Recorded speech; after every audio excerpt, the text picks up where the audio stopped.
good evening. My name is Richard. This is Over and Over and Over Again. It is, of course, the Arsenal Women's Show. And what a week it's been. What a day it's been, of course. The big announcement we've all been waiting for months and months and months. The club finally did it. So we're going to obviously talk about that. There is a game, of course, this weekend. Finally, we're going to get to see a game of Arsenal women playing for the first time in what seems like forever. Obviously, Crystal Palace it is. The FA Cup game that was postponed last week has been rescheduled. The draw for the next round's taken place. We're going to look at all of that as well. Plus, of course, your comments and questions we'll go through as well. So it's going to be a big show. We're looking forward to it. Of course, we are. There's going to be some great guests on, of course, as there always is. So come with us and let's enjoy.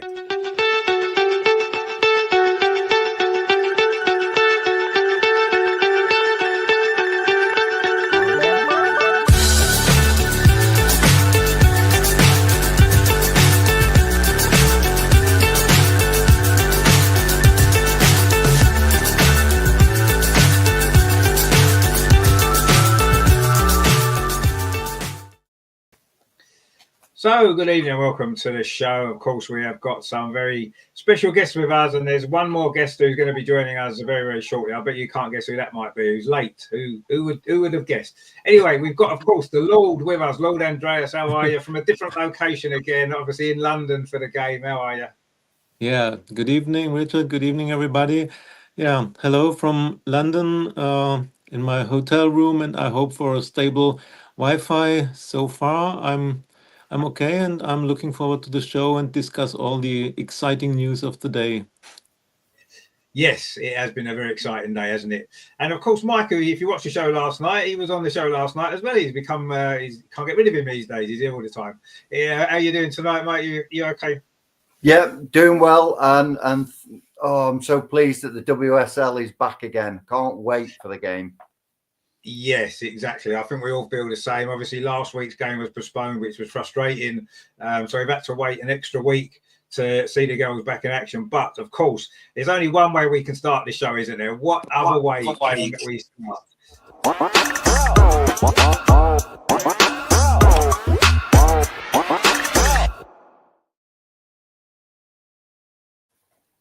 So the news we've all been waiting for, the news we were all hoping for, well, most of us were hoping for, has been announced, of course, this morning. Renee Slegers has been announced as the permanent manager of the team. She's given, funnily enough, she's given an 18-month contract until the end of next season, which is exactly what we said on the show weeks ago. That's what we would have offered her. So the club have listened to us, as they tend to do. They obviously watch this show. We know they do.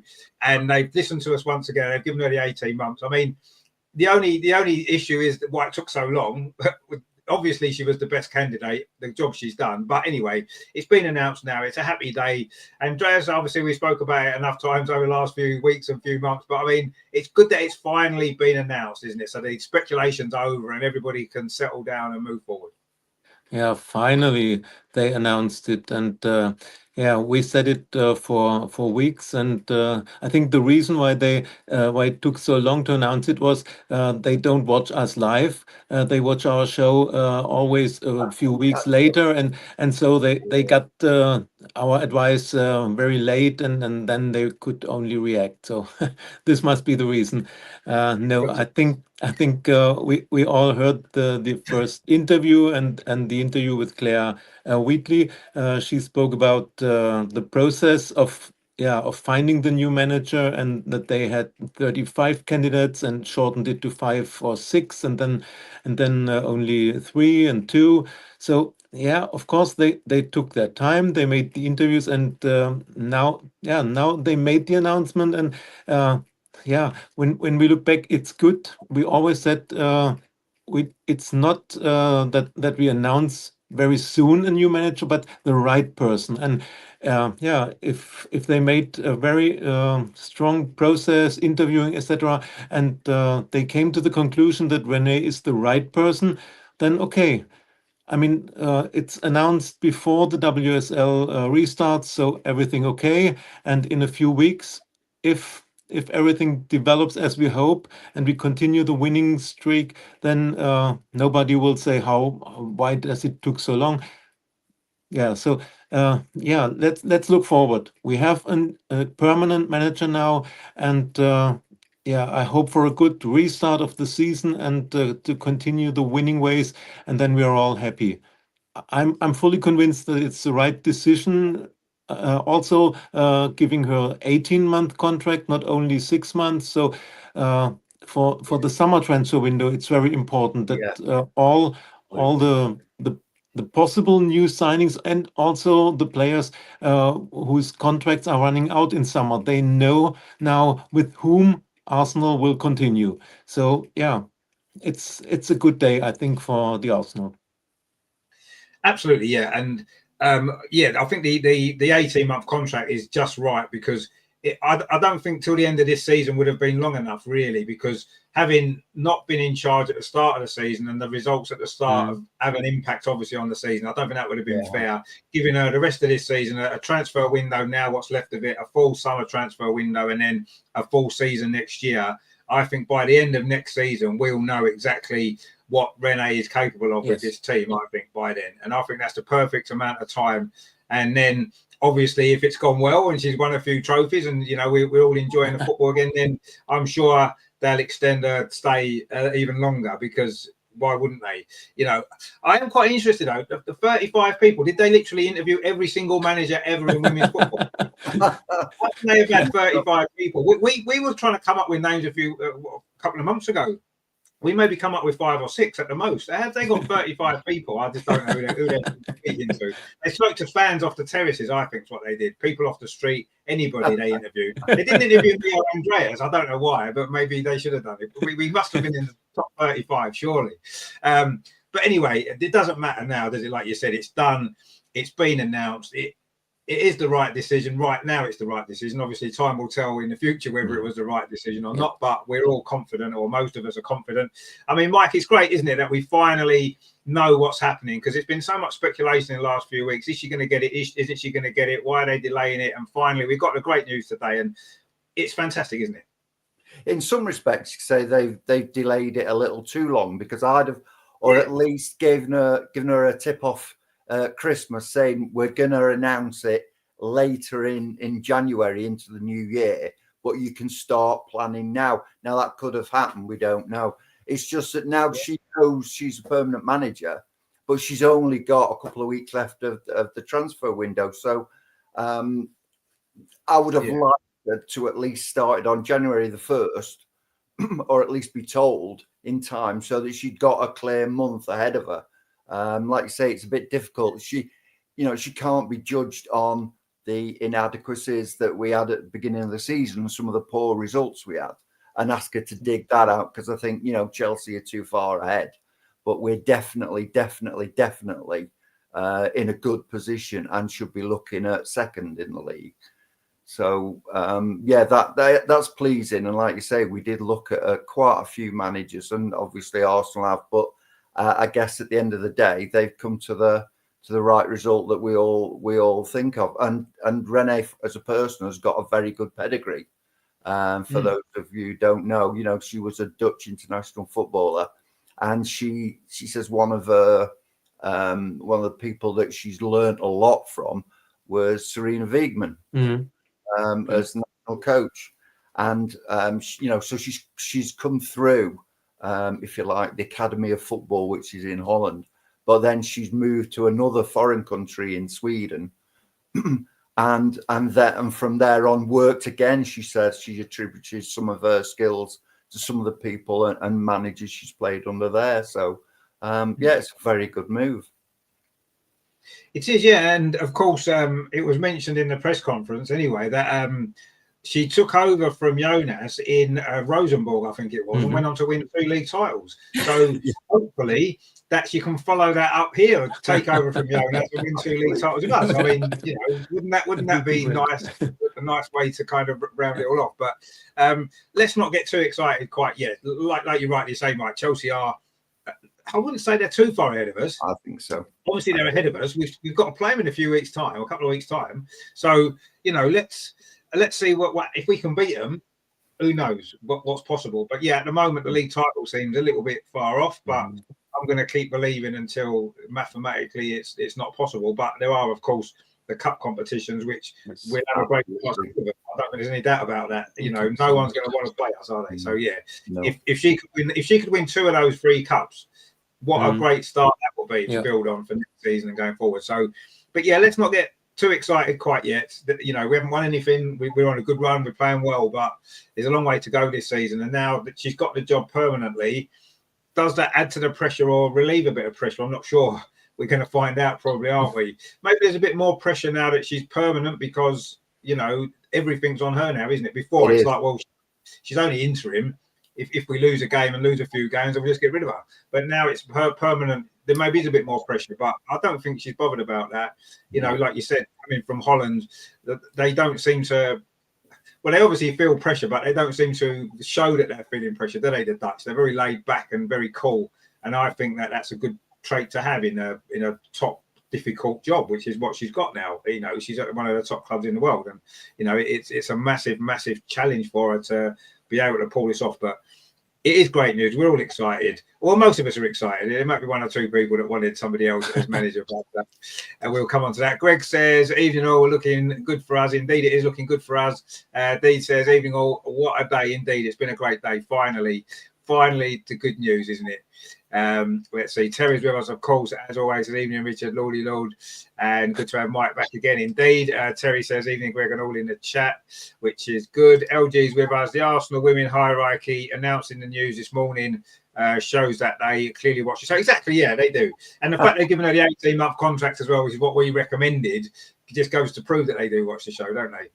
Why they didn't ask us for our opinions other than that, I don't know. But anyway, they obviously do watch it. Terry said, didn't realise how much our club is in trouble. How much more bad news can his fan base take? No, it's good news. It is good news. Gratz, I'm sure Gratz will be pleased, obviously, about Renee, obviously, because she's obviously managed in his country, Sweden. He says, oh, there, I can't join you today due to hockey. Okay, well, no worries. Well, I'm sure we'll see over the weekend, my friend, when the games are on. Terry says another season with no trophies. No, it's not going to be that, is it? At all. We've won trophies last 2 seasons. Terry says pay to get Salty. And now you see, I don't want Salty now. We've got someone better who's going to prove to be better, I think.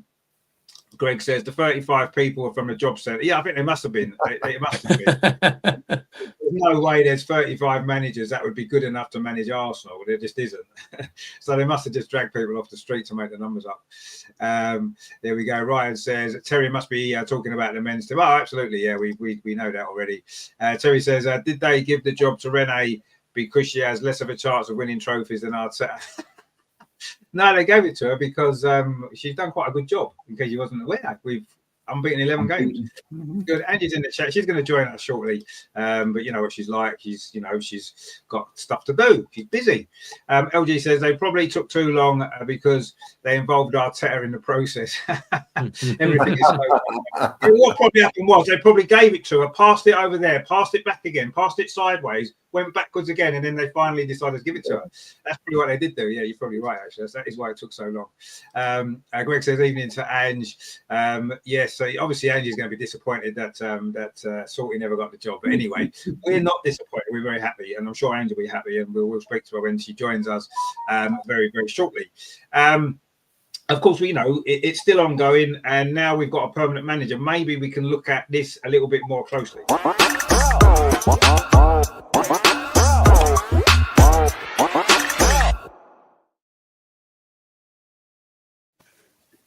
Now, I'm not sure about incoming necessarily, but apparently Katarina Cole may well be on her way out of the club, whether it's a loan or a permanent move, we're not sure. But it was mentioned today in the press conference, and Renault basically, which is unusual. That she's going. We don't know yet where to, or whether I say loan or permanent deal. So we're going to be one player out. Does that mean we're getting anybody in? Obviously, now Renee's been announced, the likelihood is that transfers might happen. There's still 2 weeks left. There's no panic. We don't need to rush and get everything done straight away. There is still 2 weeks left. There's time. But do we need to worry? I'm not actually overly concerned. Vicky Palova's back in training. It won't be long until she's playing again. I know she's going to need time to get back. But I don't know. I know we mentioned before certain positions that might we could look at, and I would agree. But I mean, Andres, do you think now that Rene's been announced that we are going to sign anybody in January, or do you think that we're probably okay with what we've got and we'll wait till the summer? I think we are looking for one addition, and it could be a winger. I think this is the main target in this window. If we find someone, or if we find the player that Rene wants, then we will try to sign her. But it's not the highest priority. I read that we were interested in Caroline, this Brazilian winger who has now signed for Man City. But Tim Stillman reported that in December or so, the Arsenal interest cooled for Caroline, and our main target was finding the new manager. I don't think that it was only decided today and Rene was informed today. I think she was informed a few days ago. So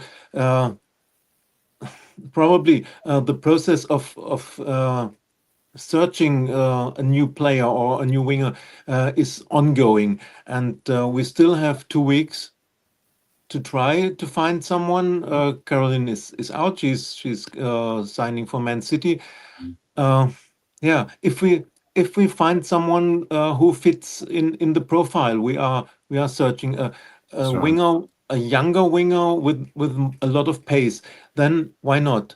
It would be good, but it's not the highest priority. I think with the squad we have, it should be possible to compete in all the competitions. But if Catherine Kuhl is leaving, then there is one spot available in the squad. And let's see what is coming. I have no name to say this would be the signing, and if we sign this player, then we win the cups or we win everything. No, the rumors about Chloe Kelly, it's I was going to say that. In my opinion, this wouldn't be the right signing. She's a good player, she's a good winger, but we have good players. We need someone who is better than the ones we have. And besides this, I think Chloe Kelly is 27 or 28. From the age structure, we have players in this age, 28, 29, 30. So if we sign someone, then a younger winger for the future, but someone who makes us better, not the same quality that we have. We have good quality on the wings. So if we find someone, okay. If not, the squad is good enough to compete in all competitions, I think. I think so. Yeah, I'm not concerned about the squad at this moment in time. I mean, it's interesting, though, isn't it? Do you think if Rene had been here last season, do you think Chloe Lacasse would have stayed? It's interesting, isn't it? You're saying we need a wide player. She was a very good player in that position. Was it Jonas that was the one? I don't know, but LG's come up with a name for us, Clara Ball. There you go. Look at that. That would be quite something, wouldn't it? She's a very good player, isn't she? She would certainly add something extra to what we've got. Whether we could get her or not, I don't know. Greg says, I heard Trinity Rodman is interested to come to Arsenal. Well, Trinity Rodman's not a bad player, is she? So, again, what's the chances of those realistically? Yeah, obviously, we've mentioned Akira Walsh before. That seems to have quietened down a little bit now. That would be more like a summer signing for me rather than a January signing. Mixed reports about her as well. It was 1 minute she's staying, then she's not. It depends and where you're reading it. I can't make my mind up whether she's leaving or she's staying where she is. I can't understand that. No, I don't know, but I think that's more likely to be a summer move anyway, if it happens at all. So let's hang fire on that one. And I don't think we need to panic and rush and think let's just get someone in for the sake of it. We don't need to do that. We've got a very strong squad. We've got depth, and I'm quite happy if this was a squad between now and the end of the season. I think it's good enough to take us where we can expect to go for the rest of this season. So I'm not bothered about that. I mean, Mike, do you think we are going to make any moves now? Now we've announced a manager, or do you still think that maybe we're okay? Yeah, I think I think we might get something that we didn't see coming, because now Renee's in charge. She knows Swedish football, maybe she knows Dutch football, and we might get something that, I didn't see that happening, and it happens in 24 hours.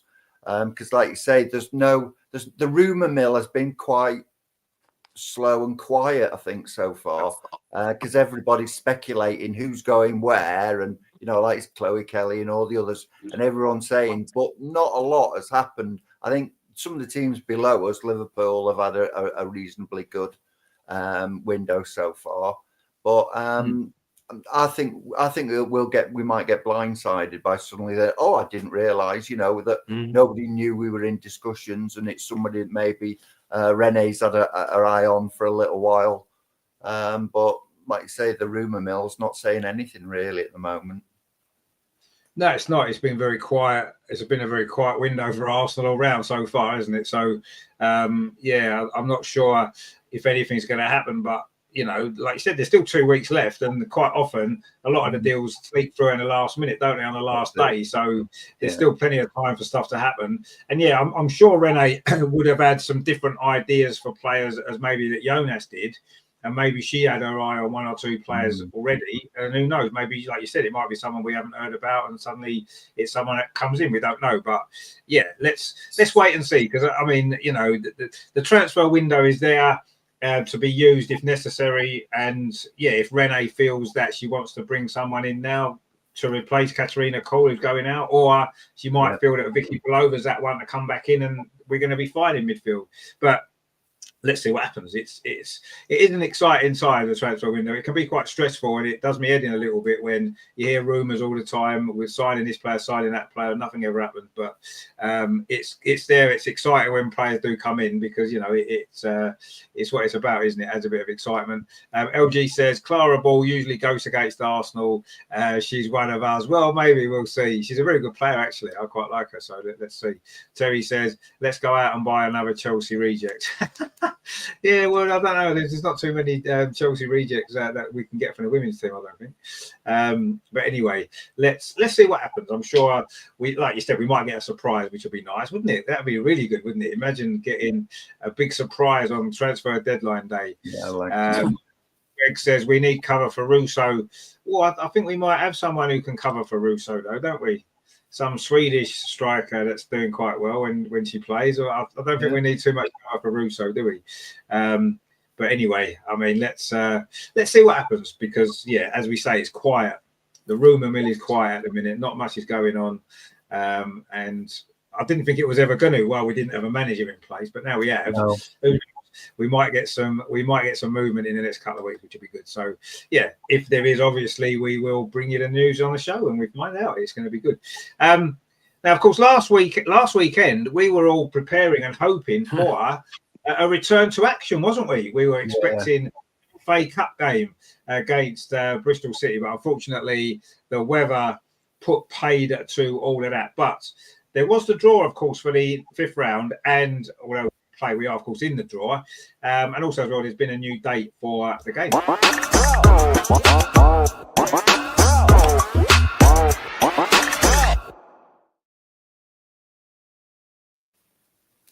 My magic turns up. Look at that, brilliant timing as always. From Andy, how are you doing? You okay? Oh, I'm ecstatic. I've had a bit of a bad week.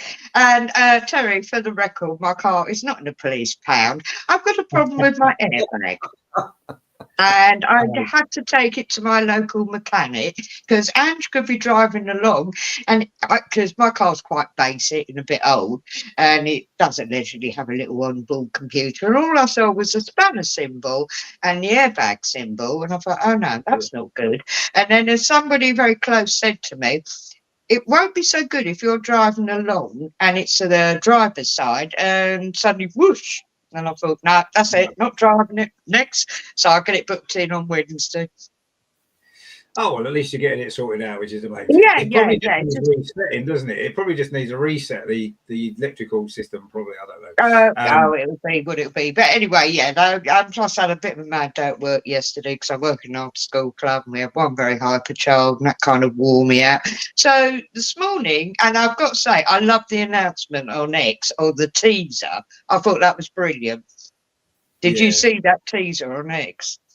Yeah, we did see. I saw it. Yeah. Yeah. I thought that was brilliant. And I thought, here we go. And then, of course, I contacted my Dutch friend. Oh, I knew from Wednesday. Oh, well, there you go. You see, they didn't keep it good secret then, did they? And I thought, oh, okay, thanks for telling me. But it was a lovely surprise. Yeah, very pleased. Well, it was a surprise in a way. In a way, it wasn't a surprise. And I think most of us expected it to happen at some stage. It was just when it was going to be announced. Yeah. It was getting to that point now, wasn't it? Where it was just a matter of time. I mean, obviously, you're delighted, aren't you, Az? Because you was sort of banging her drum for a while anyway, wasn't you? Yeah, very much. To be honest, I didn't even realise she was an assistant coach. I don't think most of us did, truth be known. I thought it was that other chap, the Australian-Italian one. But I got that wrong.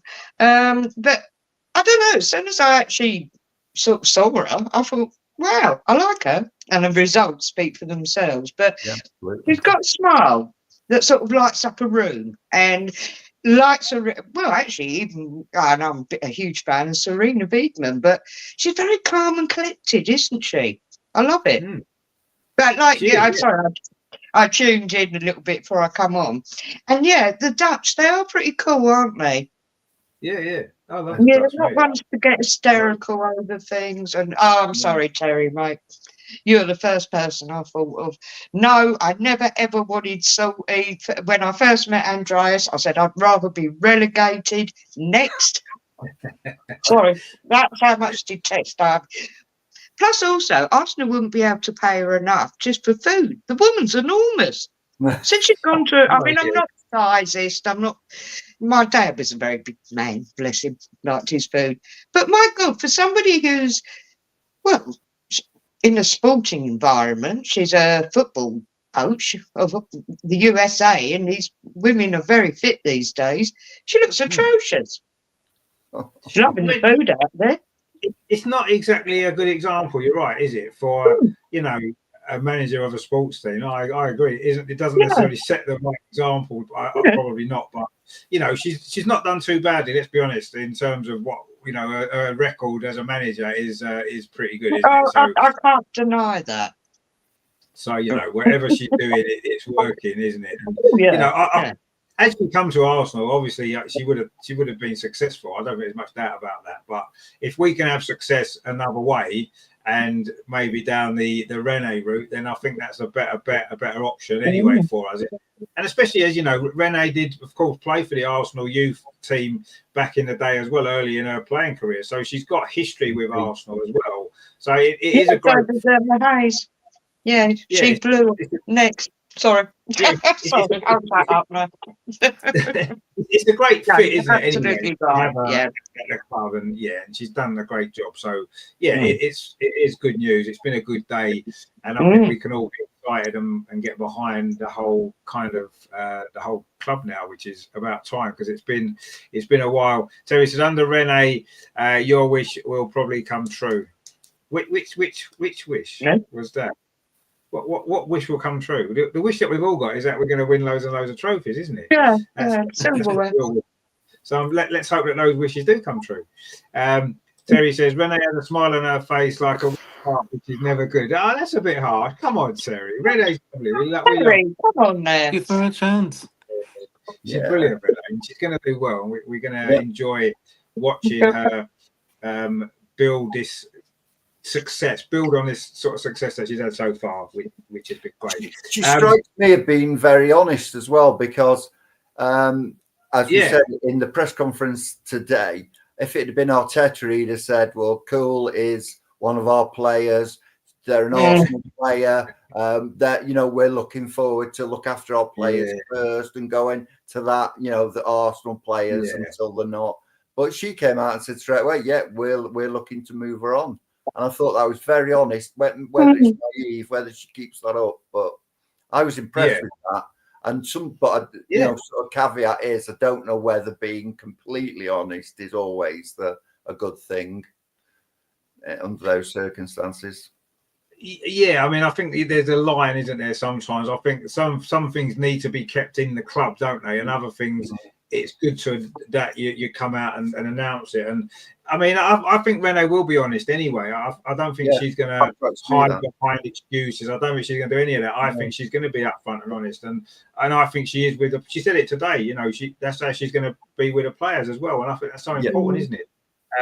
And yeah, all we can do at the moment is we can just get behind it, or get behind her, get behind the team, and let's hope that the great performances that she's produced so far can carry on as long as possible, and just keep this run going, because we've got some really big games coming up in the next few weeks in the WSL, in the Champions League later on as well and stuff. So it is going to be a really big part of the season, and this is where it all matters, isn't it? You know, we've been building up to it. And now this is where it all comes together, doesn't it? All the competitions suddenly are one after the other. We've got the FA Cup, with the Continental Cup, which has changed sponsorship now, and then obviously we've got the Champions League to come as well. Plus all these brilliant league games as well in between them all, Chelsea and Tottenham and Man City, everybody. So it's going to be a really exciting few weeks to come, isn't it now? And you know, let's hope that we get the right results that we've been getting. Aggie says there, Renee got the job. Good evening. She did get the job. It was announced today. She's got the job. She is. Didn't see you in the chat. Yeah, so it's great news, and yeah, we're delighted about that. So anyway, we're going to talk about the FA Cup, because obviously the Bristol City game, it was called off due to the weather, of course, last week, which wasn't great, was it? It was freezing cold weather everywhere. It wasn't very good at all, and it did get called off. But there's a new date for it now, which actually clashes with the Men's Champions League game. I know there's not many spaces left in the calendar, I suppose, to fit all these games in. It's just unfortunate, isn't it? But I mean, Andres, what do you make of the sort of the timing? Because obviously it's coming very close to the next round as well, isn't it? So it's like one game after. Well, assuming we get through, let's not take it for granted. But assuming we get through, it's going to be the next round sort of straight after, really, isn't it? Yeah, I think we all would have preferred to play the match last Sunday because of the busy schedule that's coming. But it's safety first, and players' safety is more important than everything else. And if the pitch was frozen, then it would have made no sense to play. Just to have it played, or play it for 30 minutes and then say, oh, we can't continue. So it was good to make the early decision. I would have hoped that the new date is already this week, Wednesday or so. But I think Bristol must have agreed, and they didn't want to play immediately. So now we have the 29th, I think. So it's in the sandwich between Chelsea away and Man City away. That's not ideal for us. But on the other hand, we have a big squad, and now rotation is needed. And of course, players who usually don't get enough minutes have to step in against Bristol, probably. But we must be so confident that we say even the players that usually are not in the starting 11 are strong enough to beat a championship side like Bristol. I think we should be good enough to beat them and reach the next round, and then we have another home game against a championship side, London City Lionesses. This should be winnable for us once again. But don't underestimate any opponent. I always say this. Take them serious, because the FA Cup is an important competition this season, and I would really love to see us in Wembley in May. This would be great. So to go to Wembley, we have to beat first Bristol and then London City Lionesses. But we are capable of doing this even with our B team. Just to say this, I'm optimistic. Yeah, absolutely. I mean, we need to be optimistic, don't we? I mean, it's not the most glamorous of draws, let's be honest. we're at home to 2 championship sides, but it does give us a fantastic opportunity to get through to the quarterfinal. And I think that is, you can't turn that away, can you? We've had some tough draws in recent years. We've had Man City, we've had Chelsea. We've had it tough in recent years. So it's nice that maybe this run so far is looking a little bit easier.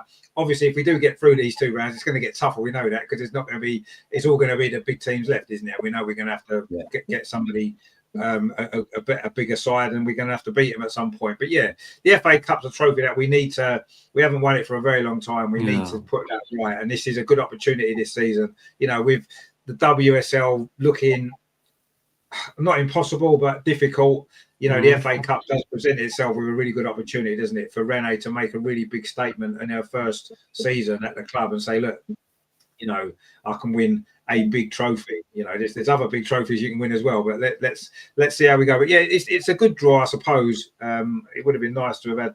I thought the draw itself was quite dull, wasn't it? There's not really any really standout games, is there? No. It's all the big teams will go through, or you would imagine, without a big shock. There's 1 or 2 sort of lower teams playing each other, so there's going to be at least 1 or 2 of them in the next round as well. So that could be interesting, couldn't it? Newcastle and Sunderland are both in the draw. They've got a chance of going through. It could be interesting next round maybe, but we need to get through the 2 games first. Let's not get too far ahead of ourselves. We're massive favourites, of course we are, but that means nothing. And we are going to rest and rotate, because, as you say, it's coming between those 2 big games. But we've got a squad good enough to do that, haven't we? We've got basically 2 teams of 11 that are strong enough, certainly strong enough to beat a championship team. They should be, shouldn't they? That's what I said. If they're not, we've got problems that we are aware of. I mean, Mike, obviously the draw wasn't the most glamorous draw, but it's good for us, isn't it, to give us a great opportunity to progress. And I think that's, the last couple of years we haven't got through very far because we've met the big teams early, and this year we're getting away from that. Yeah, I think also because we can rotate, I think, and it's another game or games where Renee can have a look at a few players that are maybe on the fringe. We can rest some players. We've got people coming back from injury, so I think it's quite exciting, because we'll see. I think we will rotate. I'm going to have to rotate because we've got some big WSL games coming up, and it gives us an opportunity to look. As we mentioned before, there's been 3 academy players now have signed contracts, professional contracts. They could be on the bench and maybe get 10 minutes just to get introduced. And I think the way she manages, she's very conscious about the load that we're putting on our squad. You can see that, because I think sometimes when she's made changes, she's made wholesale changes, bringing 4 players on in one go. And sometimes that could be tactical, but it could also be about resting players because of the games that are coming thick and fast now. So I think that was what I would look at more, of how she rotates and that kind of thing. Yeah, I think you're right. And I think the fact that, she wasn't that long ago a player herself, she had to retire early because of injury. I think she's really conscious of players not overplaying too much, and and hopefully that will benefit us in the long term, as long as we've got the squad to be able to do that. You can't rest and rotate players if you don't have good enough players to come in, because you'll end up losing games and you're not going to get anywhere. But she is very aware of that, definitely, and I think that's a positive thing. The fact that she's so close. Well, she was saying it felt like a long time ago since she stopped playing, but it was like 8 or 9 years ago, wasn't it, that she's finished. It's been a while, but she understands especially as a female player. I think that's important as well, that she understands the stresses and strains of a female body playing as many games and stuff like that. And I think that, if nothing else, that's going to give her an advantage over maybe some of the teams that don't have a female manager. And maybe that's why Emma Hayes was so successful, because maybe she understood a bit more of the way the women bodies operate in more than what a man does, and I think that's fine. I mean, obviously, and the FA Cup draw looks good. We played London Lionesses last season, didn't we, in the Continental Cup, and we sort of beat them quite easily. So I'm expecting that again. But let's not dismiss Bristol City first. I mean, what do you make of the timing of that game? Obviously, the Champions League game for the men on the same night is a bit frustrating again, isn't it? Doesn't bother me in the slightest, as in the men, because as everybody now knows, I do. There's one reason for Champions League for the men: money. Next, yeah. long as Arsenal get through and so they can go again next year, and the amount of monies that will come in. Yeah, I went to a Champions League game once at the Emirates and didn't enjoy it, and I saw fantastic players. But yeah, I'm too old school. I like proper things. Something you said. Sorry, I'll come back onto the women in a sec. But something you said about the Champions League for the men. It would be brilliant if they, for Arsenal men, if they actually won it. And then once they've won it, that's it. You move on. It's done. Yeah, that bit I get totally, but they're not going to win it. So, but anyway, back to that. So that doesn't bother me one iota. Yeah, it's more the timing in between the two big WSL games, but Mike's summed it up perfectly. Yeah. It's rotation. We've got a good enough B team. Not disrespect to Bristol. Yeah, I can't. All right, you never want to be overly optimistic, but yeah, it's a shame it didn't happen last Sunday, wasn't it? That was a shame, but as Andreas rightly said, there's no way you could risk players' legs, whatever. No way. Yeah. No. I mean, I think the fact that the men's game on that same pitch was called off on the Saturday tended to suggest. Well, that's what I was looking out for. Yeah, because the weather wasn't going to get any better by the look of it. You could see the forecast, and when that game was off, I didn't think there was much chance that the women's game was going to be on as it happened, because it's like, and it puts more into focus a little bit, doesn't it? That the Emirates Stadium now is clearly needed to be the main. Well, all the home games need to be played there because of that reason, isn't it? It would have got played last weekend because there'd have been no reason to have called it off at the Emirates, and that is obviously going to happen. It's happening already. We know that, but it's just that it seems a shame, doesn't it, that all the recent games have been at the Emirates. We get one game at Meadow Park, and it so happens to be the weekend when there's bad weather and it's frozen off, which wouldn't happen at the Emirates. And obviously this week we've got the same situation. We're at Boreham Wood, but the weather is due to be okay for the game. I'm sure the game will go ahead on Sunday this week. I don't think there'll be too many problems there, but yeah, it's not ideal, but it is what it is, and we have to deal with it. And it is an extra game that we've got to fit in, and they fitted it in, and we'll have to get it played, and we'll have to get it won and move on. But yeah, not ideal. But I suppose it's a bit old school, isn't it? Games getting called off because of the weather, frozen pitches. What used to happen all the time, and obviously we maybe been a bit spoiled, haven't we? That not many games get called off these days because of the that there is, and undersoil heating and stuff like that. But obviously Meadow Park doesn't have that luxury, unfortunately, and it does happen. LG says Palova was already our best midfielder under Jonas. It's scary prospect under Rene. Indeed, I mean I love Vicky Palova. She's fantastic. Yeah, I do. She played in the 11-a-side training game today. She's not ready to play a match yet, so let's not expect her to play at the weekend. But as we've said, we've got a lot of big games coming up. So the quicker she can get herself into the squad and onto the pitch, the better, because it should be a great addition, and it's great to have an extra body involved, isn't it? LG says, I've always wondered why they have named the Boreham Wood Stadium after Beth Mead. Yeah, of course, Meadow Park. Of course, that's what it is. That's the one. Obviously named after Beth Mead. Of course it is. But yeah, it's great that it is, isn't it? What more could you want really from a stadium? Egg says there, who will Arsenal meet in the Champions League? Well, we don't know yet. The draw's not until beginning of February. 7th February. 7th of February, Friday. Yeah, so we'll find out then. I think there's four different options, isn't there? I think Wolfsburg are one, aren't they? Yeah. I can't remember what they were now. I know Wolfsburg was one. Down, but I can't remember. Wolfsburg, Real Madrid. Yeah. And there was, I can't remember the other ones. But anyway, at the time, but yeah. I mean, it doesn't matter who we get. Man City. We won the group, so Man City. Yeah, I think Man City is the third. Yeah. Yes, I think it's Man City we could get. So I don't care who we get. We can beat all of them. Anyone. Let's bring them all on. Barcelona. Don't worry about it. We've got it this year. We have got it. So don't worry about that too much. Terry says, I don't agree. Last weekend, it wasn't too bad. And the pitch is the same for both sides. Then cancelling the game meant I had to watch the men embarrass themselves against many. Well, yeah, obviously that was the downside, wasn't it? That was the inconvenience. Yes, I totally agree. It was. I was all prepared to not have to watch the men's game because we'll be watching the women's game. And of course, it was called off. We had to watch that, didn't we? And it wasn't much fun at the end of the day, let's be honest. Greg says they had to make sure lower teams go through so Chelsea get an easy ride to the final. I don't think Chelsea need an easy ride though, do they? Because they can beat big teams anyway. So I don't let them play Man City and stuff like that. Yeah. Although they got like that by Man United last year. Terry says Amanda Illistat must be back soon. Well, again, she's in training today. Yeah. So again, it's a matter of building up match to get match ready. It's not so simple as just turning up for training a few times. It's more involved in that. But yeah, she'll be back in contention at some point soon.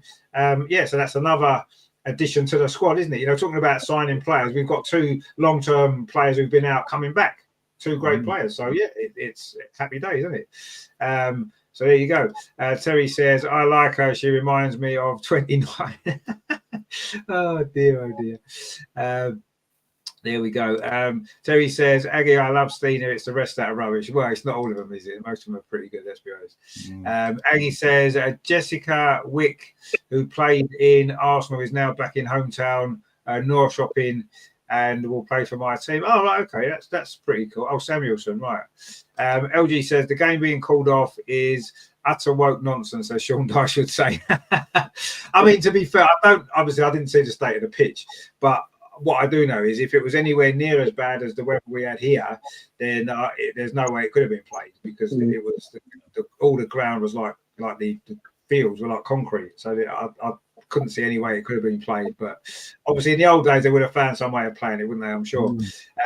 Marcy says Rene deserved to get the job full time, no question, absolutely, yeah. And LG says happy 32nd birthday. Yes, it is Amanda Illistat's birthday today, so happy birthday to her. And I say I'm sure she'll be back playing at some stage before the end of the season. Anyway, I'm sure of that, and it'd be good to see her back. You know, she did quite well last season, I thought. You know, and it'd be nice to see her back again, won't it? Because I think she didn't do any. She's just gone out a baby, so it's not easy, is it, to come back from that? So it'd be nice to see her back playing again. So of course, finally, after what feels like about 4 years, we can have a game on Sunday to look forward to. How exciting!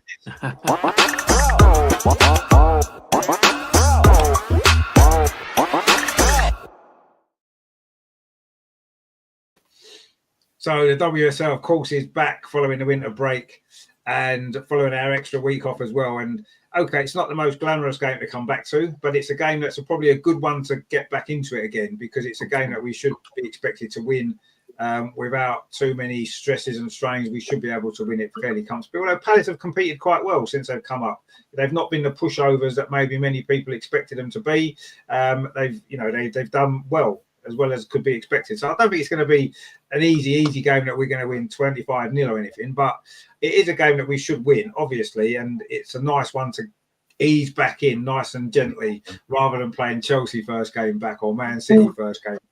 It's a little bit of a nicer way to get back into it, isn't it? And I'm looking forward to the game. It's great to see the girls back in action, and obviously a little bit more excitement because of the Rene announcement today, which has all come at a good time. I mean, Andreas, obviously you're going to be there. Of course, you're going to be there. Yes. Obviously looking forward to the game because we haven't played for so long. It seems like years since we last played. That Bayern Munich game seems ages ago, doesn't it? Yeah, Bayern Munich at Meadow Park was the last game, and I'm really looking forward to see the girls back in action. The difficulty of this game is to find the rhythm back, and you can't press a button and say, okay, we continue where we stopped in mid of December. This will take some time, but it's valid for both teams. Crystal Palace also is back in action now, and they also have to restart, and I think we'll see difficult first 20-30 minutes in which both teams struggle to find the rhythm. And of course, as always, when you face a team from the bottom of the table, an early goal would help, of course, but I don't expect many action or many chances created also in the first 20-30 minutes. But overall, at least in the second half, the quality of our team will show or will go through, and then we will create chances. We will be the better team, and we will win this game. We have to be patient. and I'm sure that Renee will tell the girls to be patient and yeah, to have this self-confidence that the longer the game is going, the better we will be in it. And so I think we will see goals in the second half. And yeah, I'm confident that we will win. Of course, it's nothing else than a win is counting on Sunday. If we lose points against the team on the last place of the table, then then the race is over, definitely over.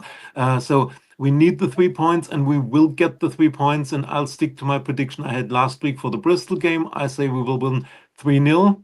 It's maybe a bit too optimistic, but yeah, let's start the year with optimism. And so I say, yeah, we will yeah, Rennie will line up the strongest team, because it's the first game and no need to rotate in the first game. They all had 4 weeks off.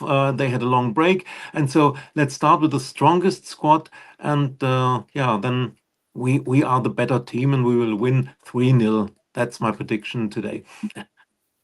And why not, indeed? I mean, it is almost like starting a new season, isn't it? Because we've been such a long time without a game, and I know we've played a few sort of games between ourselves and stuff, and then get our fitness back and sharpness back and stuff, but it's not the same as playing an actual proper match.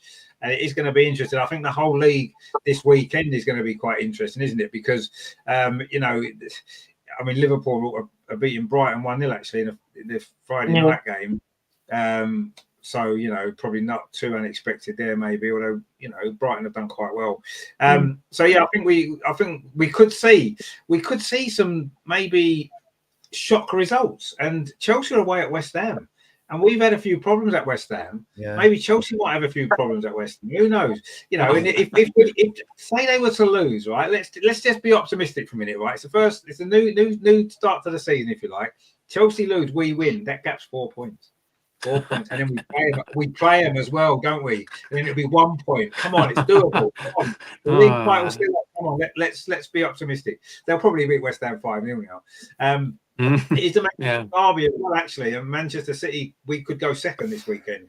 We could go second. So you know, let's the Manchester derby place first. Yeah, Man City are away as well, aren't they? So you know, there's a possibility they got points there. So let's be optimistic, at least for our game. I mean, Mike must be looking forward. Obviously, we're all looking forward to the game, aren't we? It's been such a long time. We've not had our Arsenal women's fix for ages, it seems, and now it's going to be back. It's going to be exciting, isn't it? Yeah. Well, just going back to our last league game in the Liverpool match, that was a game that we should have won by more. But I felt a lot of the time, and this is something that I hope we can remedy pretty quickly, is we didn't have control of the game and gave the ball away, and we lost a lot of possession. And I think what I wanted to say was, rather than what Arteta does, we always say he's only got a plan A. I think Renee has a plan B as well, because she started that game with Cooney Cross and Mariana in midfield, and they are ball carrying players.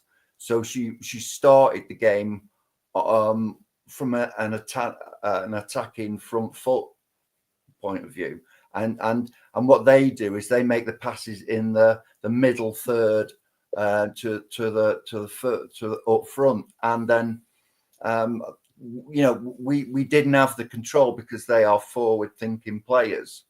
And then what Renee did was, you know, we hadn't got control, and to change that, what she did then was bring Kim Little and Volti on, and they offer more control. They're not as progressive. I'm not saying they're not progressive, but they sort of hang back a bit and they come short for the easy ball, rather than I noticed. I think it was Mariana played 1 or 2 longer balls that got intercepted, or it was red. Whereas you see Kim Little and Leah Volti, they come short. They offer themselves. They get in position where you can play the easy ball and you can build slowly if you want to, but there's no balls lofted up for people to run onto. So it's more of a defensive controlling point of view. And I thought, and I could see that, and I thought that was something that Renee's introduced more than Jonas did. That she went for the attacking option, but then when we weren't getting control, and when we weren't, we lost the ball so often, to get back that control, she changed it about, and that was something that I thought, well, that's something that we've not seen before, and it was a good move, quite honestly. And then with the Bayern game, I noticed, Steph Catley is almost now our new centre half. I can't remember whether she played against Liverpool, but I think she was centre half against Bayern, and that is before we were Moy, Kadina. She's playing there in front of them, so that's quite a feat, really. And I know she did a press conference where she said it's a little different than playing on the wing, but now she finds that she's got a little playing in the centre. She's not got bombing up and down, and she said her recovery was a lot quicker, and she sees the game better. And so there's some quite interesting stuff, and it's quite a nice change to see some tactics easier rather than. I didn't like Jonas's tactics, quite honestly, but I like the way Renee's got her plan A and B in either, being ambitious, playing forward, or when you have to, if you're not controlling the game enough, then to be able to move players on and off, and then in an effort to gain control. Absolutely. And that was something, so I'm hoping to, hopefully now she won't do anything different against Crystal Palace and prove me wrong, but.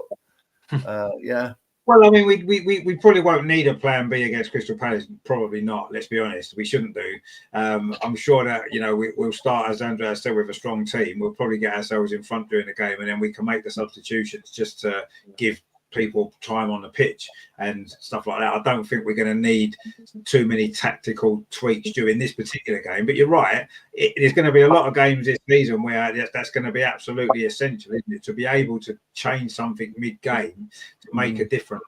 And that's something that all the top managers have to be able to do, because not everything goes to plan, does it? The team that you set up your team to play the game, it doesn't always go the way you want it to go for one reason or another. Players off form or the other team play better than you anticipate, or decisions go against you, whatever it is. And you've got to be able to impact that in a positive way, whether it's substitutions, whether it's tactical tweaks. And you're right, Renee, so far, she's been almost perfect at that.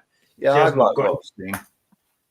Look at the Bayern Munich game as a typical example, isn't it? Because that game was a tough game. We were behind and we turned it around. And, that's something that is so positive, isn't it? That you've got a manager who's able to do that. And, we haven't been behind. Have we been behind before under Renee? I don't think we had. I mean, it was the first time we'd been trading the game. I don't think we've been behind before in all the other games. I think we'd always scored first and got in front. So it was nice to see that we can do that when we need to, because we will be behind in games, I'm sure, as the season goes on. We're not going to score first every game, are we? And it's important that she's able to understand what's going wrong and change things accordingly. I mean, the Liverpool game, it wasn't that if it was going wrong, it just wasn't quite coming off, was it? It was a little bit of a lackluster performance, actually, in many ways. Well, we gave the ball away far too much. Yeah, we did, But in the end, we got the job done. And that's the most important thing, isn't it? Games like that, they're never easy away from home. And we found a way to win. And it's kind of put us in this great position that we're in now to really take this momentum forward. You've got to give us a score prediction for Crystal Palace, though, by first. What's your score prediction? I think we'll go for a big, and I think we'll win 4-1. I think they might just sneak one against a run of play, but I think we'll put 4 past them. Well, because we've got the Renee effect, and I think the crowd will be singing, cheering, they'll be chanting Renee, and I think the players will be up for it. So I'm hoping that it's almost new manager syndrome, and I hope we give them a walloping. I think. Yeah, no, I think you're right. I think that everyone will get a big lift tomorrow, I'm sure. Greg says 4-0 half-time, 6-0 full-time. Well, that would be more than acceptable, wouldn't it? More than acceptable. We would enjoy that, wouldn't we, if that was the case? But yeah, we got the massive favourites to win. I mean, and obviously, finally we get a game to enjoy, and it should be a good Arsenal win, shouldn't it? Let's be honest. Well, first of all, I should think Duff will be in goal. the Let's hope Dutch so. connection, of course. Yeah. And I've got a lot of faith in Daff. I'll keep plugging it. I love Manu, but there's a but coming. Yep, we'll worry about that one. We play. God, I can't beat it there now. We just called their name out on the 29th next because she'll probably be in contention. Bristol. Yeah, Bristol, sorry. Yeah, so that's by the by. Yeah, you're going to have Duff in goal, so I'm pretty, and no disrespect to Crystal Palace. Our defence will be good enough, and yeah, if one of them suddenly thinks they want to score a worldie, yeah, I've got every faith in that. Ooh. I don't think we're going to concede a goal. No, I don't. No, But you never. I'm But quite confident with that. I'd like quite just for the start of the second half of the season, and as Mark said, yeah, it's new manager bounce, all that jazz.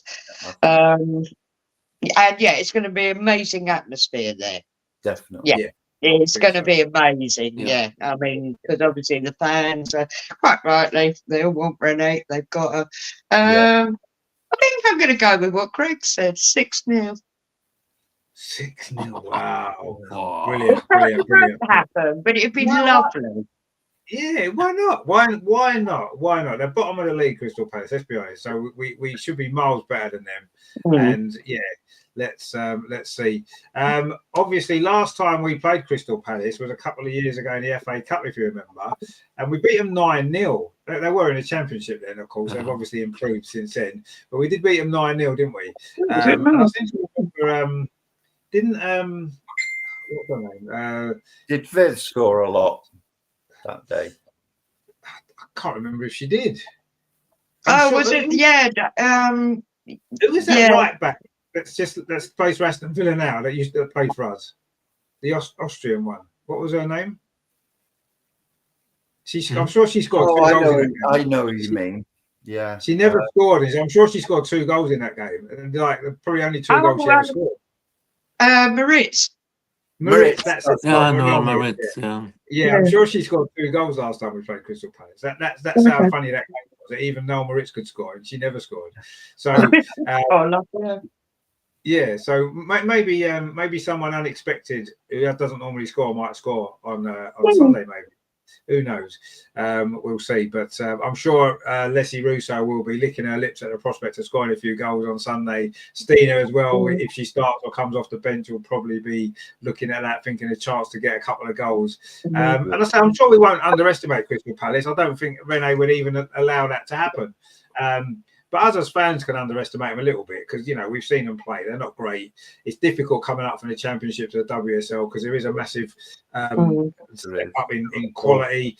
And, they've struggled, obviously. They've maybe done a bit better than I thought they would lose every single game quite easily, but they haven't. They've picked up 6 points, I think 5 or 6 points. They've done all right. So it won't be necessarily the walkover that we might anticipate. But obviously, in the end, we're going to have far too much quality and strength for them. I think we'll wear them down, and I think we'll get a load of goals towards the end of the game. And I think we'll. I'm going to go 5-0. I'm quite optimistic. I'm going to go 5-0. I don't think they'll score because Daphne just won't have it. She just will not have it. So so if Tinny plays in goal, then maybe Crystal Palace might get 1 or 2. But if Daphne's in goal, they're not scoring past Daphne. They're not. It's just not going to happen. But I'm going 5-0, and a good way to start the year, and a good way to start the second half of the season, and a charge to glory on 4 fronts. I mean, wow, what a year 2025 could be. Now, just before we go, there was something that I heard about today, which I've looked into a little bit, and there's been talk, hasn't there, of Rangers and Celtic trying to apply to the WSL. Now, obviously, there's been talk in the men's game of that happening so many times over the years and coming into the English game, and now there's talk in the WSL. Now, I personally think that there's not enough promotion from the Championship to the WSL as there is. There's teams in the Championship that can't get in the WSL because there's not promotion places, and now they're thinking of bringing teams from Scotland in from nowhere. It's unfair. It doesn't seem fair, does it? When teams have tried to get promoted into the WSL and they've not do it because there's only one place available. And I know that would change. They'd probably increase the number in the WSL. They'd increase the numbers, increase promotion and stuff. And maybe overall it would be a good thing. But I don't think Celtic and Rangers to come straight into the WSL. They need to earn their place in there the same as everybody else has to. Crystal Palace have had to earn their place in it. Everybody has to earn it, right? And I don't think they should come straight across. I don't think it's a bad idea in principle, but they shouldn't just get straight. They shouldn't jump the queue. I don't think that's fair on all the teams that's worked so hard over the recent years to try and get promoted.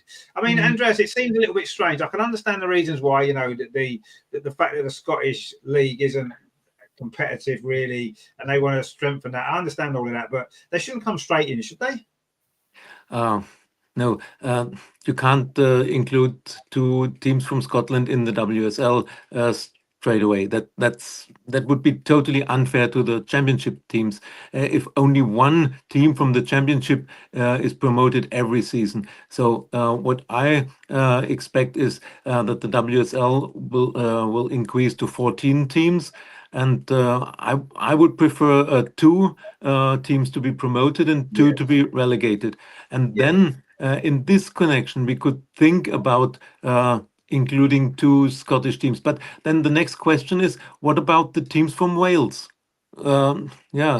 Cardiff or Wrexham or whoever is winning the Welsh league. Will they come and say, oh, if Celtic and Rangers get their place in the WSL, we want 2 places too for the Welsh teams? So you can't do this immediately. Maybe you could start with the FA Cup or with the League Cup and say we integrate the Scottish and Welsh teams in the League Cup, and maybe in the FA Cup. Just as a start, and then see how it works.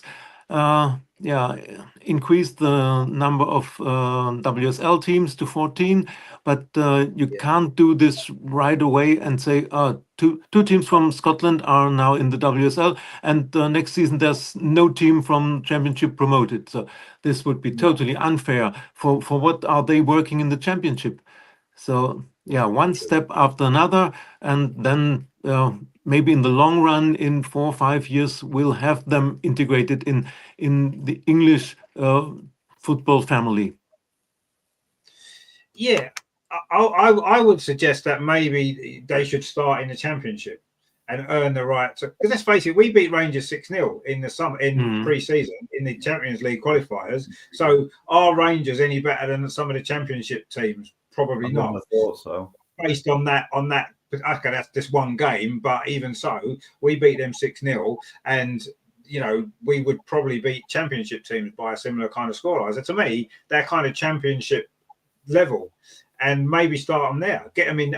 We need to have 14 teams in WSL. Absolutely, that should be happening already. It should be happening already. But I think the reason why it hasn't done is because the Championship teams that come up never seem to do particularly well. They always struggle because they need time to integrate. And if you've got 2 of them in there, is that going to make it more difficult for them?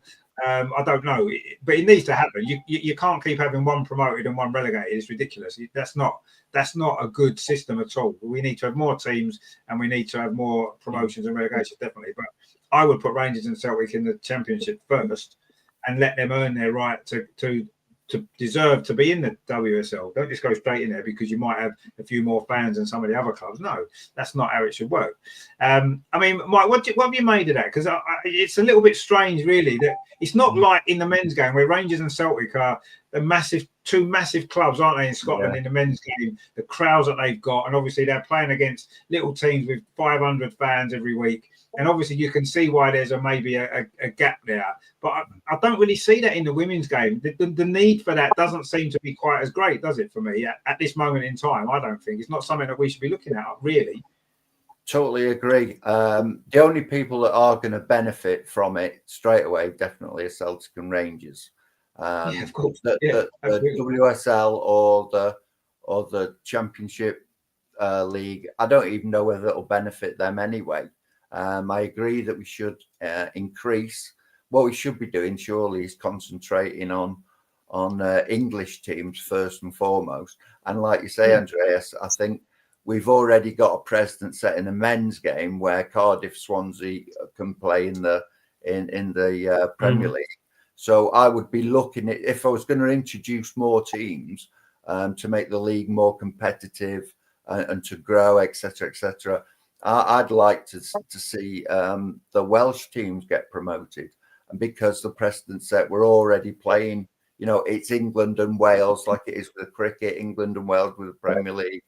Why we have to invite Scotland when, and also how do people in Scotland feel about that? You know, has there been any discussion about, does that mean then that their league will be closer, but will that help the standard? Surely all the other teams have got to want to make a standard to it the same height as Celtic and Rangers. If they go, well, then there's a danger that, yes, they might improve because they're not playing those teams. But I would have thought they'd all become a much of a muchness where they all, the level either stays static or it perhaps doesn't even improve at all, and it in fact gets worse. So, you know, there's a few things there. I don't think it's a good idea at all. At all. No, I don't. Not right now, and not for them to come straight in. Absolutely no. That shouldn't happen at all. And yeah, I mean, it is a strange idea why it suddenly come up now. And I know it's been mentioned in the men's game quite a lot over the years, hasn't it? But yeah, it does seem a little bit strange suddenly. Is it because obviously the WSL now is attracting bigger fan base? It's the crowds are up, the coverage is better. It's starting to come into it as well. I mean, why not just invite Bayern Munich in? Why not do that? Why not German teams in or French teams in? You know what I mean? If you're going to invite Scottish teams in, why not just invite anybody? Do you know what I mean? What makes Celtic and Rangers any more important to come into the English league than any other club from any other country? You know, it's the English league. It's the English league for a reason, because it's English teams, and that's, you know, everybody's got their own league. And if your league isn't very good, that's not our fault, is it? I'm sorry. We've worked hard to make the standard of our women's football what it is at the top level, right? And we're working hard to improve it lower down the levels as well. We've been doing this, we've invested in it and everything else, right? And it's starting to pay off. You know, we won the Euros and all that kind of stuff. What's going to happen next? The Scottish players are going to want to play in the England team so that they can win the Euros. Is that what the next step is? Do you know what I mean?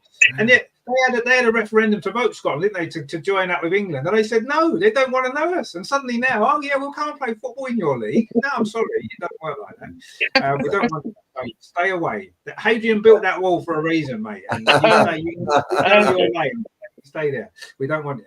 I mean, Ange, what do you make of that? It's a bit strange, isn't it? Let's be honest. Oh, actually, going back to the men's, and it's been said to me, I am a bit of a Rangers fan, not going to lie, because of whatever heritage, but even the likes of Celtic would not be good enough for the Premier League. No. And that's the men. So yeah, you're absolutely right. Back to the women, and I deliberately don't follow Rangers women. Although I occasionally watch a Rangers men game, but I thought, no, I devote myself to Arsenal women. And actually, I wouldn't want that slight conflict to start with. But more importantly, you're spot on. It's an English league. And yeah, Arsenal women, oh God, what's his name? I can't think of his name. The one who's Vic. My God, he paved the way.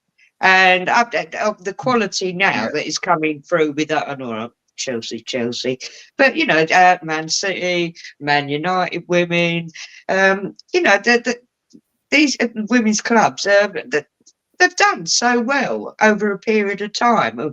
But yeah, it's English football. Totally agree with that.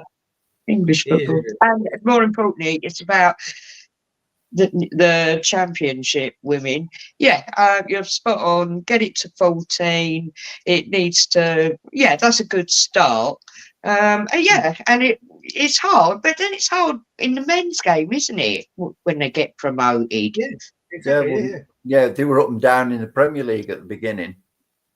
They still are. You look at the bottom three in the Premier League now. The three teams that got promoted, so it's exactly the same. And the problem is the money, isn't it? That the top, or the Premier League in the men and now the WSL in the women, those clubs have got more money. They can buy better players. They've got better infrastructure. And in the teams in the Championship, some of them are part-time and they maybe just go full-time and then they get promoted and they're not ready for that step up in the league.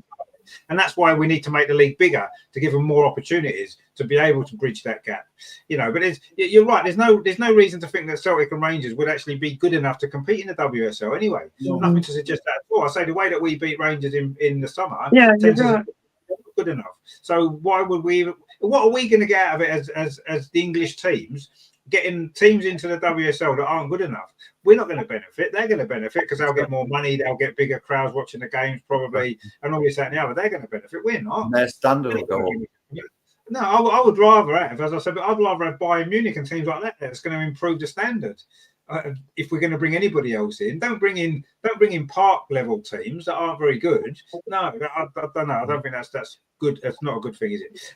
Actually, in the WSL tonight, Liverpool beating Brighton 2-1 now. Nikita Paris actually scored for Brighton and made it 1-1 briefly, but Liverpool back in front. So it looks like Liverpool might be getting a victory there. A couple of minutes to play. Game, the WSL is back and there's a game on there. It's quite exciting just to see the game going on. It's like, wow, the women are playing. When was the last time I saw that? Yeah, it seems like ages, doesn't it? Anyway, Terry says diversity is our strength. Welcome everyone. Well, yeah, that seems to be the way we're doing, so I won't be surprised. Greg says Hadrian's Wall was built for a reason. Exactly, yeah, I said that. Yeah, it was built for a reason. Yeah, and it's done a good job, hasn't it? Let's be honest, most of the time. Terry says Haggis throwing. Because Grat was saying there, does Scotland have their own league? Haggis throwing. They do have their own league. Yes, it's not very good, but then it is in Scotland. So what would you expect? Ag says the Highland. Of course, the Highland Games. They're good at the Highland Games, Scotland, aren't they? I don't know if anyone's ever seen the Highland Games, tossing the caber and all that kind of carry. Nobody from Scotland's viewing in on this channel right now. There's no hate for Scotland. No, we love, to be honest with you, I love going to Scotland. It's a beautiful place and it is fantastic. And the people there actually, although their poor traders hating English, they don't really. The Scottish people are lovely and I love Scotland, but let's be honest, they're not good enough at football, are they? I was in Scotland when the Euros was on and Scotland played against Hungary. It was a game I think they needed a draw or a win to go through for the first time ever. And we were in a pub in Scotland watching the game with all the Scottish fans. It was absolutely hilarious. I actually really wanted them to win. And then they lost. Their Hungary scored in the last minute and won the game, and Scotland got knocked out. But it was a good experience to watch the game in a Scottish pub with all the Scotland fans going mad and stuff. It was quite. But I did want them to win, even though they wouldn't want us to win. I did kind of want them to win. But anyway, I've got nothing against the Scots, really. I just don't think you should come straight into our league and start messing about because, you've got your own league. Win your own league. Don't worry about us. Don't worry about us. We don't need you. Egg says Scotland have the best supporters. Well, I don't know about the best supporters. Yeah, they do, actually. Arsenal have the best supporters, don't they? Yeah. To be honest. So, in the women's, maybe. The men, no, seriously. Well, no, the men obviously don't. But anyway, No. I mean, Scotland supporters are pretty good. To be fair, they are pretty good, considering how rubbish they are at everything. They do go and support their country, don't they? Even though they never win anything. So it's fair play. It's no support. True. And to be honest, you go around Scotland and you see Scotland flags everywhere. Everybody in Scotland loves being Scottish. They love Scotland, and and I quite like that. We don't have enough of that in England. Yeah, we don't. Almost, we're not allowed to. We're not allowed to celebrate our country. We're not allowed to enjoy being English. It doesn't. You're not allowed to do that really. So we don't. Whereas other countries do. You go abroad and you see the national flag everywhere, and everybody loves the fact that. What's it like in Germany, Andreas? Is it are they quite patriotic in Germany? No, if you raise a flag in your garden, a German flag, that would be difficult, called racist or something like that. No, you can't compare this with Scotland or the Scandinavian countries. When you're in Sweden, there are everywhere these blue and yellow flags. No, that's not allowed in Germany, or you would get a shitstorm if you say too much Germany #1 or I love my country or so. That's not possible in Germany. I think England is much better in celebrating the pride of the country than Germany. But Scotland is even more, and as I said, the Scandinavian countries. So I don't think that the Scottish football fans would love the idea of playing in England.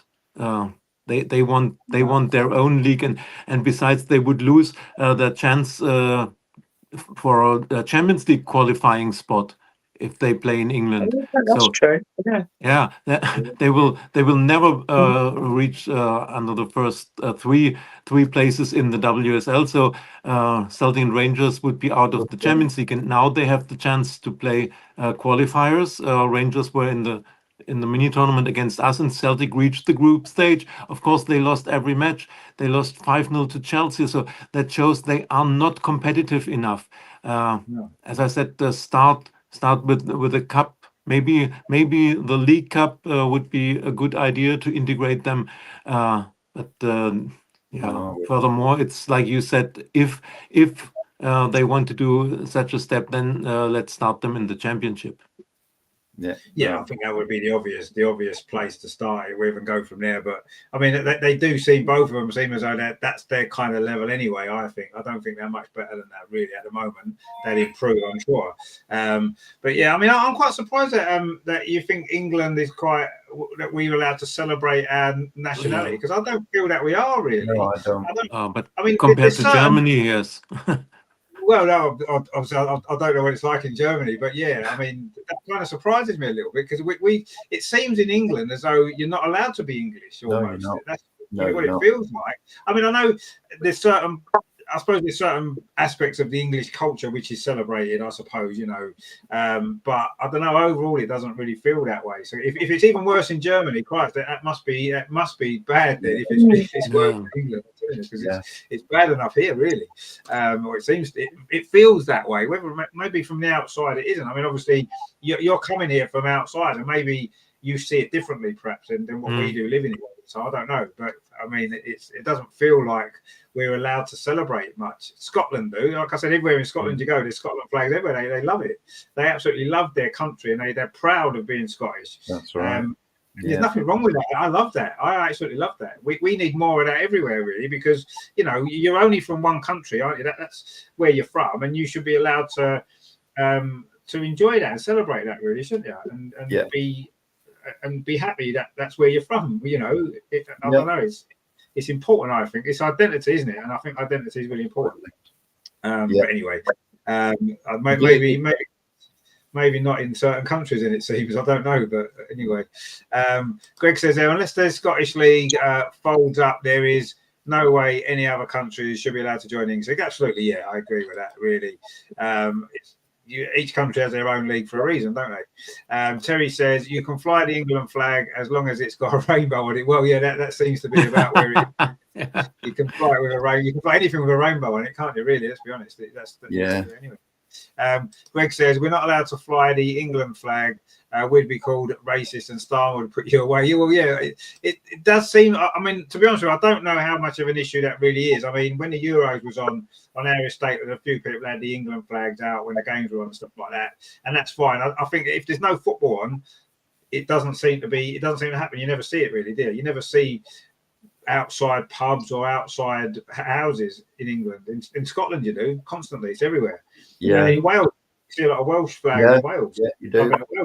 Flags everywhere. They enjoy it in Ireland. I'm sure. I've not been to Ireland, but I'm sure in Ireland they do as well, because they're very patriotic, aren't they, in Ireland? So why not? Grat says there, Scotland are brave.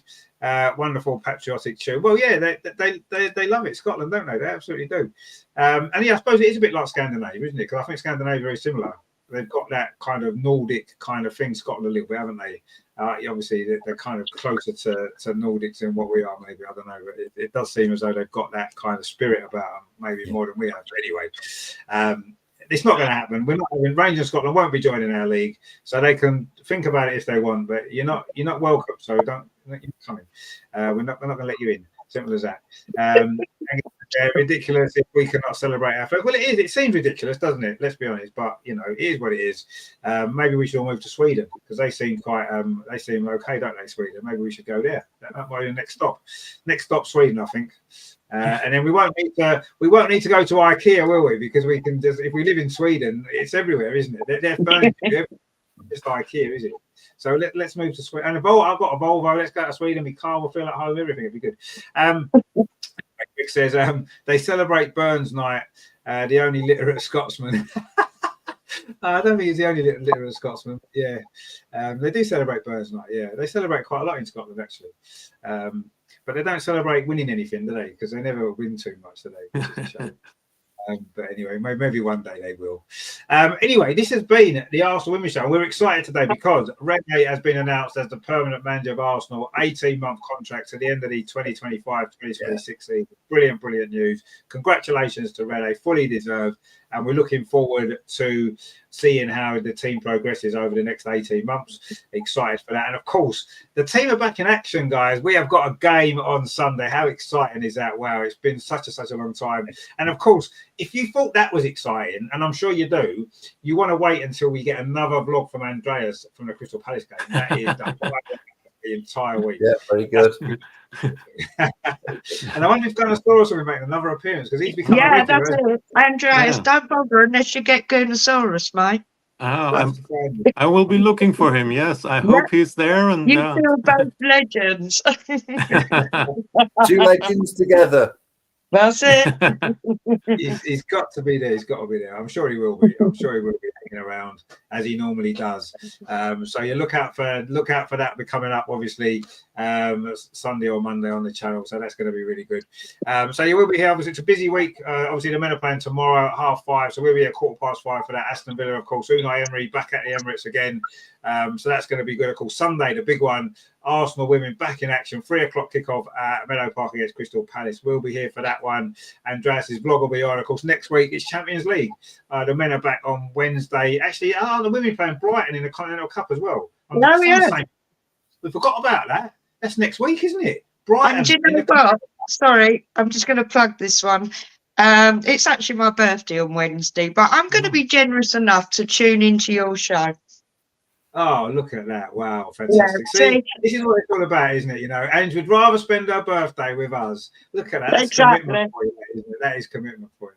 Yeah. So what we'll do, I'm sure that game's Wednesday, isn't it? The Brighton game. It is. Just look, and Arsenal men play Dinamo Zagreb. So that's another. Dinamo Zagreb. Never even heard of them. Who even are they?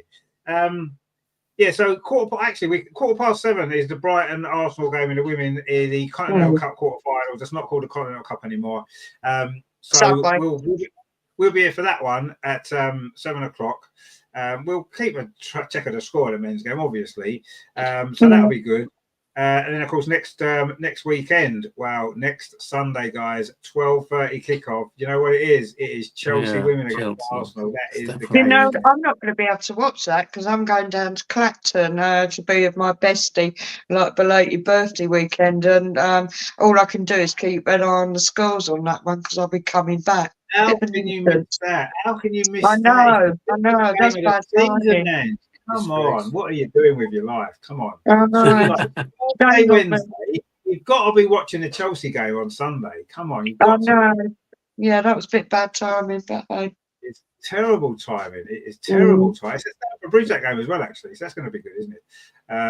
So I know we didn't do too well there last season, but that was the socks, wasn't it? That's what it was. We had the wrong socks. That's right. Yeah. We're not going to make the same mistake again, are we? We're going to get the right socks in. Dear.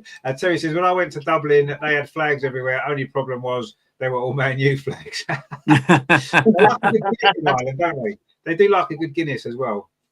Which is nice.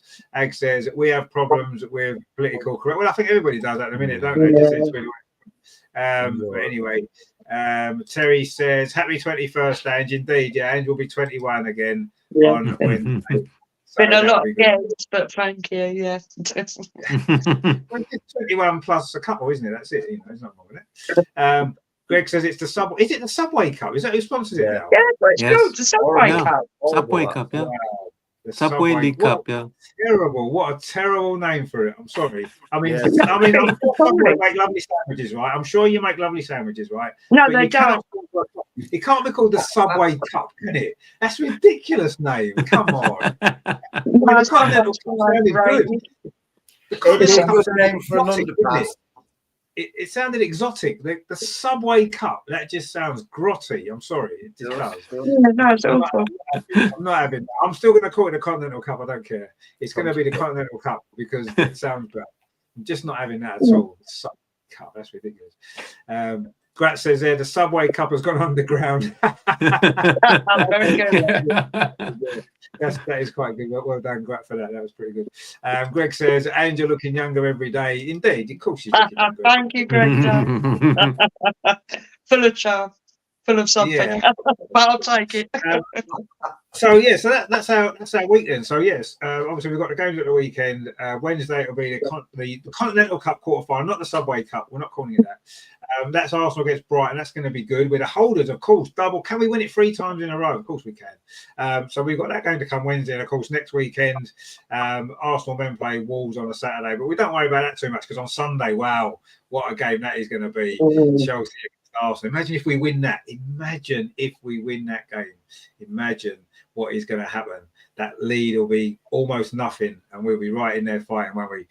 So, of course, we'll be here on Friday because we are going to be looking back on the Crystal Palace game, the Brighton game, and, of course, we're going to look ahead to that massive, massive game against Chelsea. We need our revenge. We should have beaten them at home in what turned out to be Jonas's last game, if you remember. That was his last game. So we done a full circle playing Chelsea again, and it'll be Rene's 3rd game as permanent manager. So that's going to be good. So we're going to look forward to that, aren't we? Egg says yellow submarine. Can't we yellow submarine? Anything not Subway. That just doesn't sound right. Actually, why don't we give a quick Brighton prediction then, Andreas? Are we going to beat Brighton on Wednesday? I'm sure we will. But what do you think the score will be? Sorry, I'm just looking at the score here. They haven't done well tonight. No, they haven't. They've been beaten. No, full time 2-1. Sorry, carry on. They've got more rest than us. That's another thing to think of as well. I think they will have learned from their mistakes in the league game, which we won 5-0. They won't play so open again, but they're at home, so they can't play a deep block. So let's see how we start in the new year against Palace, and then of course we should beat Brighton. It won't be that easy, not as easy as Palace, but we will win there, and let's say 3-1 to the Arsenal. Well, we'll take that. A cup game is all you need is to win to go through. Another semi-final on the horizon potentially. Mike, do you think we'll beat Brighton then on Wednesday in the Subway Cup? The Subway Cup. I do think we'll beat Brighton. I'm just trying to think back to the last time we played them. I've got a feeling Brighton had a good 20-25 minutes to begin with, and sort of one mistake led to a flurry of goals. So over 20 minutes, I think they played quite well and kept us out and did all the things they had to do, closed us down and didn't let us play. But then eventually, once we'd scored, I think that they just sort of fell away and we won easily. So thinking that might happen again, give them 20 minutes 0-0. But then once you start scoring, I give it a 3-0. 3-0. Oh, that would be good, wouldn't it? Greg says we'll beat them 4-1. I think Zins will be in goal. Yeah, I think Zins will be in goal for that one, actually. Yeah, so Brighton probably will score. That's a very good point. Yeah. Yeah, they probably will score. What do you think, Ange? Are we going to be another semi-final at a Continental Cup? Or the Subway Cup? Are we going to be in the semi-final again? Yeah, the Subway Cup. We have to be. Yeah. What do you think the score will be? We have to be. Don't know, 3-1. 3-1. Well, yeah, 3-1 seems quite a popular score. We should win. We're better than them, but you know, it's come again. It's in between games. We've got Chelsea coming up. It's going to be we'll probably rotate a little bit against Palace. We'll rotate a little bit more against Brighton. It's going to be a little bit of a no flow. Maybe we mentioned that before. We're not going to get much flow because we're probably going to have to make changes to the team, which isn't going to help. So, we'll win. I'll go. Yeah, Zins in goal. We will concede. I'm sure we'll probably concede, but we've got a decent record at Brighton. I'll go 4-1. I think we'll get. We holders of the cup. We're going to steamroller them. And it'll be good. Egg says a bright future for Arsenal. Indeed, it is. Let's hope so. Let's see. Greg says it'll be a sellout against Spurs. They've already sold 35,000. Yeah, the Spurs game probably will sell out. Once over the game, I was saying, do you think we'll get any sellouts? Yeah, I do. Yeah, I think there'll be maybe. Yeah, Spurs will probably sell out. There might be one or two others. I don't know if they'll sell out, but I think we'll get 45,000 for most of the games. Champions League, we might. Yeah, quarter-final, semi-final. Yeah, when we get through. Grat says the name Subway Cup just feels like crumbles in my mouth. I mean, I know obviously Subway it's the sandwich company, but it kind of makes me think of like dark, dingy little alleyways under roads, stuff like that. You know, that's what it reminds me of. I don't like it being called that because it doesn't seem like a good name for a cup, really, does it?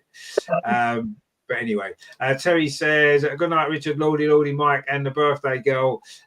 Hit like and subscribe button, indeed. For entertainers at the start of the weekend. It is the start of the weekend, as it always is, and it's a big weekend because the WSL is back. We're excited for it. We've got a new manager. Everything's good in the Arsenal women's garden at this moment in time, and we're going to beat Crystal Palace 25-0. It's going to be great. We'll be here tomorrow, though. So before the excitement of Sunday, we have got to enjoy the men's game tomorrow first against Unai Emery's Aston Villa, who, of course, cost us the league last year by beating us. So we'll see how that one goes. But this is all about the Arsenal women for Sunday. Crystal Palace, Andreas's vlog, Gunnosaurus. What a weekend. What a weekend it's going to be. It's been great to have the show back. It's been great that we've got some women's football back. Andreas, it's been great for joining us live from London in your hotel room. Fantastic. Yeah. Have you enjoyed being on the show? Yeah, of course, I enjoyed being on the show, and I'm so happy that the Wi-Fi was stable. So thumbs up to Motel One. They have the better Wi-Fi than the Premier Inn. Yeah, it was great to discuss everything, and yeah, looking forward to the game. Let's hope the best for the weekend. Yeah, exactly. Yeah, let's hope indeed. Well, it should be. Let's be honest. So yeah, Motel One. If you want to sponsor the show, because you just had a big shout out for your good strong wife. If you heard it here first, you are better than Premier Inn, right? Lenny Henry, did you hear that? Motel One is better than Premier Inn, right? It's official. So here you go. We take check and bank transfer if you want to pay us for the promotion. Mike, as well, good to see you again. Enjoy being on the show. Yeah, always a pleasure. And I'm looking forward to seeing the ladies. And actually, a good win on both men and women over the weekend. Come on, Arsenal. Come on, Arsenal, indeed. And half-time, Ange, you enjoyed being on the show for the second half? I'm not going to let you We down. improved second half. Yeah. It's about having a plan B. You talked about a plan B before. We've got a plan B. Ange comes on at half-time and changes the game.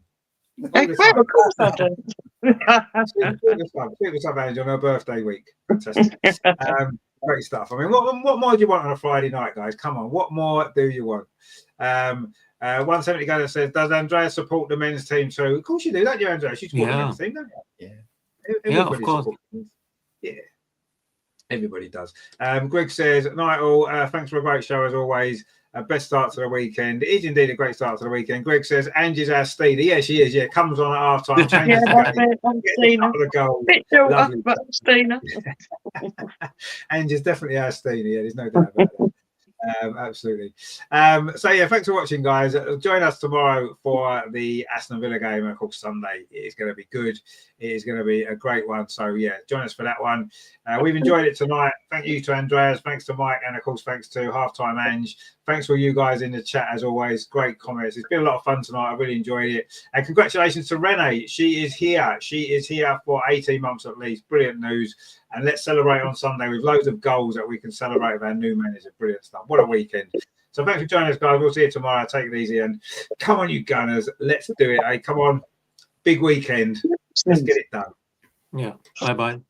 Bye-bye.